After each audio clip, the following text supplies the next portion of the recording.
Karena sidik jari itu intinya adalah identitas diri, bagaimana kita menelisik karakter dari anak-anak itu. Nah, untuk itu kita akan berbincang dengan ada dua anak-anak cantik di sini. Halo, ada Aziza dan juga Meme. Hai. Hai. Kok kayaknya mereka belum makan siang nih kayaknya ya. Sekali lagi dong. Hai Meme sama Aziza. Say hi sama yang di rumah dong. Say hi sama yang di rumah. Jadi Meme sama Aziza ini kan Meme umurnya 8 tahun, Ziza umurnya 7 tahun. Mereka ini setelah pulang sekolah kita culik ke sini ya. Ya, itu makanya mukanya jadi flat. Untuk tahu bagaimana minatnya. Kalau Meme sendiri minatnya apa Meme? Meme sukanya apa? Nari? Taekwondo? Olahraga? Atau apa? Mic-nya. Sukanya Nyanyi itu jangan-jangan nih. ngomong. Sukanya Nah, lo sukanya ngomong. Ya udah kalau gitu tugasnya Meme hari ini ngomong terus ya Meme ya, boleh ya. Kalau misalnya Meme ngomong tuh senangnya apa? Baca pidato, baca puisi, nyanyi atau apa? Cerita gitu. Baca buku. Oh, baca buku sambil diomongin Jadi lagi storytelling gitu ya. gitu ya. Kalau Aziza Kalau Aziza? boleh dipinjemin? Kalau Aziza sukanya apa? Ngomong Kan juga. marching band. Oh ngomong juga. Wah enak nih kerjaannya kita Dian hari ini dua tamu kita hari ini suka ngomong. Selain ngomong sukanya apa lagi? Katanya juga jago taekwondo. Olahraga. Olahraga. Yang suruh olahraga siapa? Yang pertama kali nyuruh taekwondo siapa? Bunda sama papa. Bunda sama papa, oke gitu. Bundanya tukang nyuruh ya, tukang nyuruh Ziza ya. Tapi Zizanya sendiri seneng nggak sih taekwondo? Sama tadi kan Ziza kan sukanya ngomong, gitu. Mungkin jadi presenter gitu kan. Tapi suka nggak taekwondo? Atau yang disuruh sama Bunda suka nggak? Suka. Suka aja ya, menikmati juga ya. Akhirnya Seru ya olahraga dan juga membaca. Sama nih berdua nih, ada Aziza dan juga Meme. Sama-sama suka baca, tapi juga Aziza suka apa tadi? Olahraga. Nah ini juga di samping kita ini nih ada orang yang akan membaca sidik jari dan juga karakter anak-anak ya Mas ya. Iya. Ini ada Mas Fauzul Akmal. Mas Fauzul Akmal, saya penasaran deh, ini beneran bisa Mas dibaca mengenai sidik jari itu?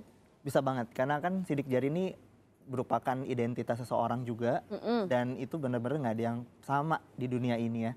Dan terbentuk sejak kita semua dalam kandungan 13 minggu sampai 24 minggu dalam kandungan. Jadi artinya semua anak masing-masing mempunyai sidik jari yang unik gitu ya. Unik. Hubungannya Kita apa sama identitas diri, sama pengembangan diri anak tuh hubungannya apa?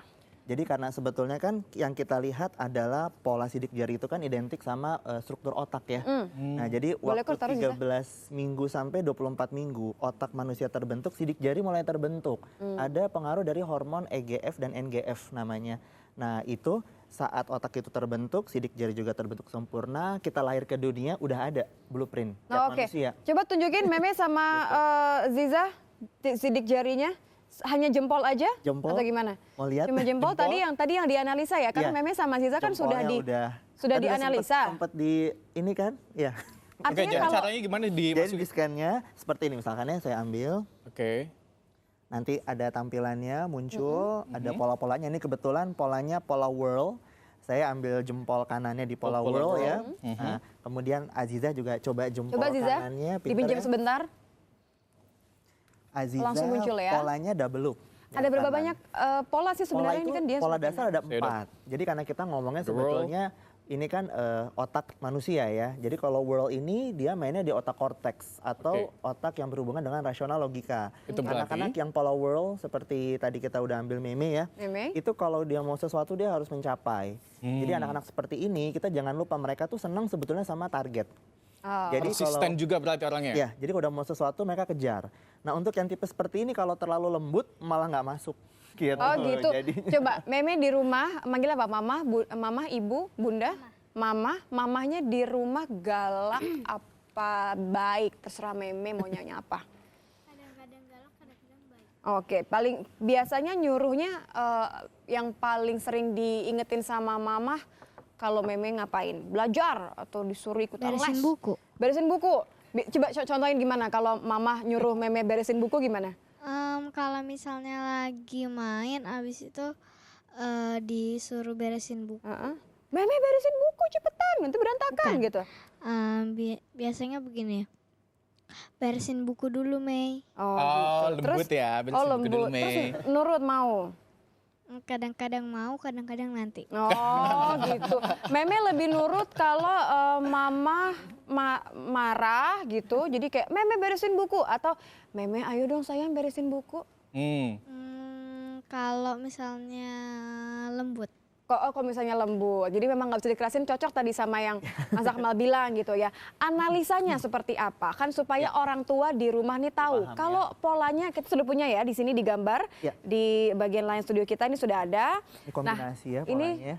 apa yang bisa diartikan dianalisa dari hal ini Mas Hal ini Akmal? ya, jadi kalau yang jempol tadi itu kita melihat lebih ke motivasi diri ya, self management sama cara dia berteman yang jempol. Kemudian yang telunjuk itu berhubungan dengan analisa berpikir. Nah, jadi yang tengah itu cara dia bertindak seperti anak-anak yang kemungkinan dia seneng dengan sport, mungkin jari tengahnya nanti akan ada hasil yang cukup signifikan di grafiknya.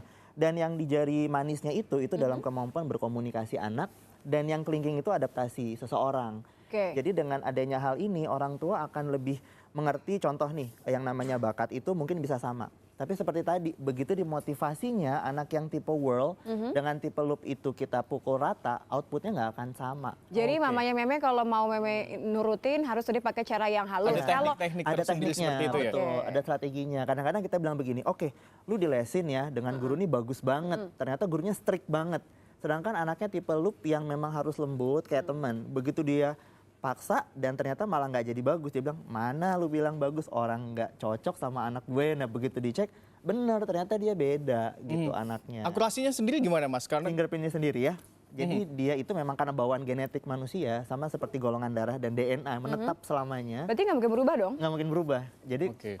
sampai 90% akurasinya. Oke. Nah kalau untuk Meme berarti bidang apa yang nantinya dia akan maksimal? Akan maksimal ya. Tadi kalau meme itu memang sempat kita cek analisanya, kebanyakan dia bundar. Memang kita biasa melihat ada titik-titik tertentu yang dekat gitu ya.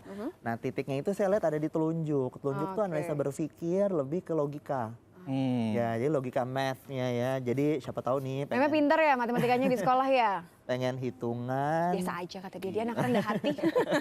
dia mau hitungan bisa lebih ke problem solving sebetulnya ya. Ini problem solving. Jadi di rumah pun permainannya harus yang edukatif dan yang harus berpikir Oke. gitu loh, nggak Kayak Kalau untuk puzzle, kalau ya, untuk itu Ziza, role kalau ya. untuk Aziza gimana? itu double loop, kalau Ziza double loop. Ya, Kalau jadi Aziza? double loop. Nah, double loop ini kecenderungannya anak ini multi thinking. Kemauannya biasanya banyak gitu ya. Tuh Ziza kamu maunya banyak katanya Mas Biasanya, Akmal. nah parentsnya juga harus bisa memahami karena anak double loop itu terkadang kalau nggak punya prioritas, time manajemennya berantakan. Akhirnya mix up.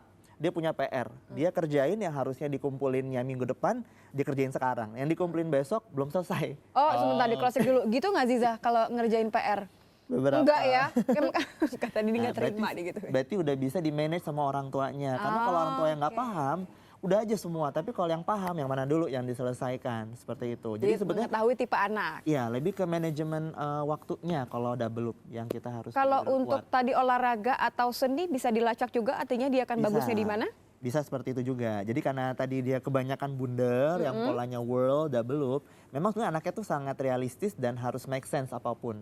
Jadi, nah ini juga orang tua kadang-kadang harus benar-benar memperhatikan karena anak-anak yang tipenya whirl dan double loop itu sendiri, itu walaupun dia tidak terlalu kuat di bidang itu, tapi dia mau nunjukin gue bisa loh gitu loh. Karena dia sangat achiever gitu ya. Oh hebat, berarti Ziza juga nggak mau kalah orang. Ziza. Dengan adanya analisa fingerprint ini, sidik jari, kita akan mendeteksi, oke, misalkan seninya mana ya, nanti dari grafik Seni yang akan seperti terlihat. apa?